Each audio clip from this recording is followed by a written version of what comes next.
Hello दोस्तों, कैसे हैं आप सब। उम्मीद करती हूँ आप सब ठीक होंगे। दोस्तों, इंडिया के इलेक्शन नताइज के मुताबिक वजीर आजम नरेंद्र मोदी जवाहरलाल नेहरू के बाद मुसलसल तीसरी बार पार्लिमानी इलेक्शन जीतने वाले पहले सियासी रहनुमा बन गए हैं। लेकिन बीजेपी वो भारी अक्सरियत हासिल करने में नाकाम रही है जिसका दावा इंतखाबात से कबल कई बार किया गया। दोस्तों, ऐसे में ये सवाल भी अपनी जगह मौजूद है कि क्या नरेंद्र मोदी तीसरी बार वजीर आजम भी बन पाएंगे या नहीं। बीजेपी के दावों और एग्जैक्ट पोल्स की तवक्कुआत के बरक्स इंडिया के पार्लिमानी इंतखाबात में हैरत अंगेज नताइज देखने को मिले। कांग्रेस की क़ियादत में अपोजिशन इत्तेहाद मोदी की भारतीय जनता पार्टी को नुमायां तौर पर कमजोर करने में कामयाब रहा है। इलेक्शन कमीशन की वेबसाइट के मुताबिक तमाम नताइज का ऐलान कर दिया गया है। हुक्मरान बीजेपी 240 सीट्स हासिल करने में कामयाब हुई है, जो 2019 की पार्लिमानी इंतखाबात में बीजेपी की जीती गई सीट से तकरीबन 60 कम है।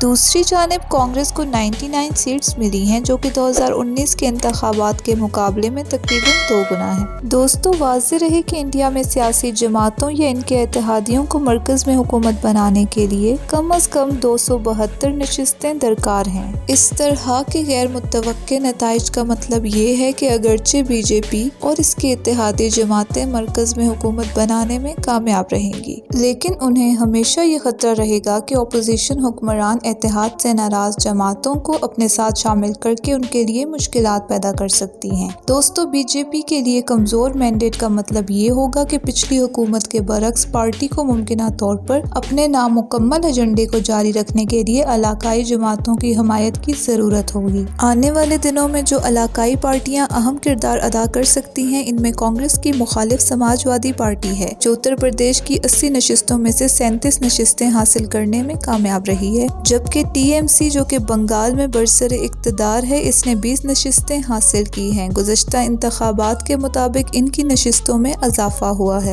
दूसरी जानिब नरेंद्र मोदी की मुखालिफ जनता दल यूनाइटेड ने बिहार में 12 और टीडीपी ने आंध्र प्रदेश में 16 नशिस्तें हासिल की हैं। बीजेपी ने अयोध्या में राम मंदिर की तामीर, कश्मीर में दफा 370 को हटाने और 3 तलाक रोकने का कानून मुतारिफ कराने जैसे अपने वादों को पूरा किया है। लेकिन नई हुकूमत के लिए नामुकम्मल वादे जैसा कि 1 नेशन 1 इलेक्शन और यकसा सिविल कोड, जिसके तहत अक़लियतों के शादी और विरासत के कवानीन को ख़त्म करने का इरादा जाहिर किया गया था, को पूरा करना मुश्किल होगा। 1 नेशन 1 इलेक्शन वादे के तहत बीजेपी पार्लिमानी और रियासती असम्बली के इंतखाबात एक ही वक्त में करवाना चाहती है। बीजेपी माजी में कह चुकी है कि इससे हुकूमतों को बार बार इंतखाबात कराने के बजाय हुक्मरानी पर तवज्जो मरकूज करने में मदद मिलेगी। लेकिन अपोजिशन ने ये कहते हुए इसकी मुखालफत की है कि इससे हुक्मरान जमात को गैर मुनासिब फायदा पहुँचेगा। नाक़दीन अक्सरिया इल्ज़ाम लगाते हैं कि बीजेपी ने सरकारी अदारों को कमज़ोर किया है, जिसके तनाजुर में शहरियों के लिए हुकूमत की गफलत को रोकने के लिए वोट ही वाहिद जरिया है। लोग बीजेपी की पॉलिसियों को अक्सर फिरका वाराना करार देते हैं, खबरदार करते हैं इससे इंडिया की वफाकियत कमज़ोर हो रही है। इन इंतखाबात में इलाकाई पार्टियों को अहमियत हासिल होने की वजह से नरेंद्र मोदी और इनके अहम साथी अमित शाह की तरफ से किए जाने वाले इक़दामात से मुबैना तौर पर मरकज में हुकूमती ताकत के अमल पर अहम असर पड़ेगा।